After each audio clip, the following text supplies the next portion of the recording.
What we have is a long-toed forward heel on this capsule.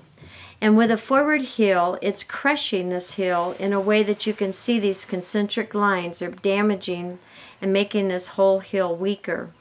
This was a shod hoof. You can see that whoever was doing the shoeing was coming in a timely fashion, but they failed to get the foot under the bony column of the leg. When the heel moves forward, not only are these weaknesses seen in the wall structure, but we can also see that the tubules are too low angled. They're much too long for their time in the wall itself. They should be a little more vertical with a steeper angle. So what we want to do is we want to change and have this heel stronger, and the way we do it is by taking this heel purchase right here and moving it back to the baseline. The baseline is at the widest part of the frog, at the back of the frog.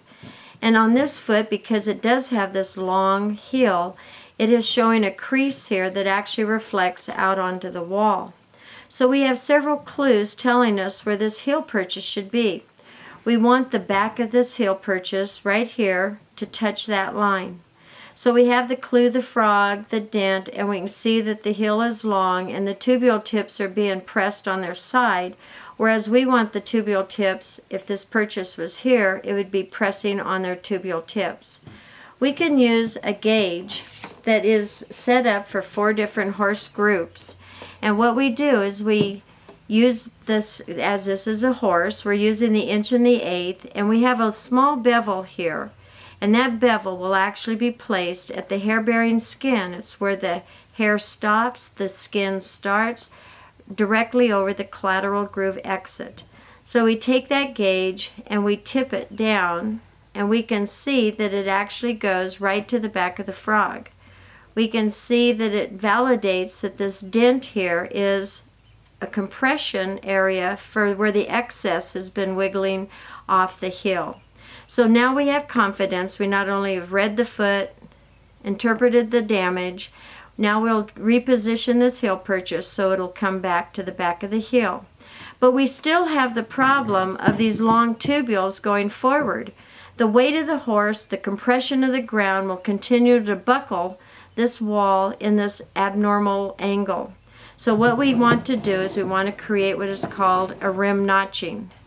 After a trim, we still want to be sure that we have our air gap space in the quarters, but we actually will take the wall up 1/4 of an inch off the ground.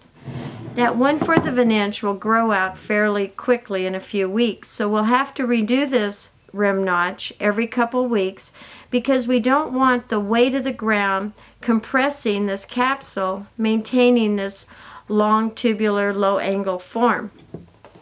The heels will actually grow out and repair faster. The further you go down the wall, the longer the conception is till the journey is at the rim edge.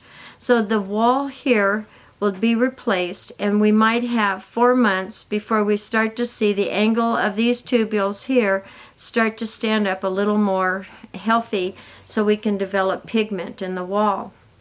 When we're looking at the sole here, you can see that I've taken the bar that looked like the opposite side here. I've moved this heel purchase back to the baseline.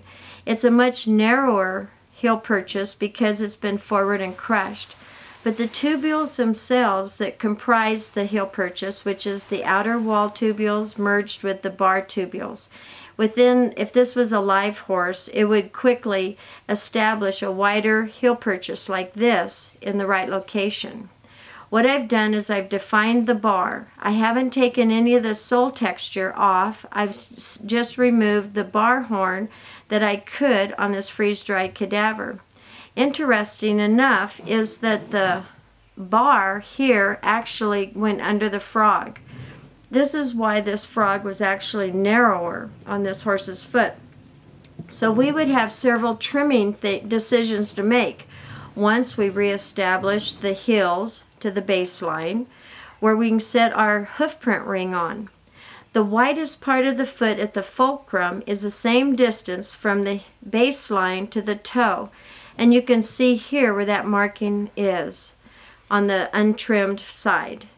Then we backed the toe up to that second line, and then we beveled it because we had to invade the sole where it was stretched forward. So on a first trim, we would establish the heel, we would correct the forward foot syndrome wall, and we would back the toe, and then we would have to work in several stages as far as removing the bar that has invaded the sole area. The bar terminates in the middle of the frog here. Anything forward of that is in the area where the sole and the frog should be.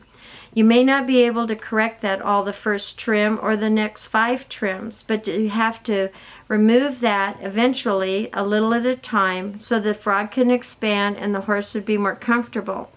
This could have been possibly the reason that this foot reshaped itself with a crushed heel and a forward toe, because the horse was trying to avoid flexion right here in the center of the foot.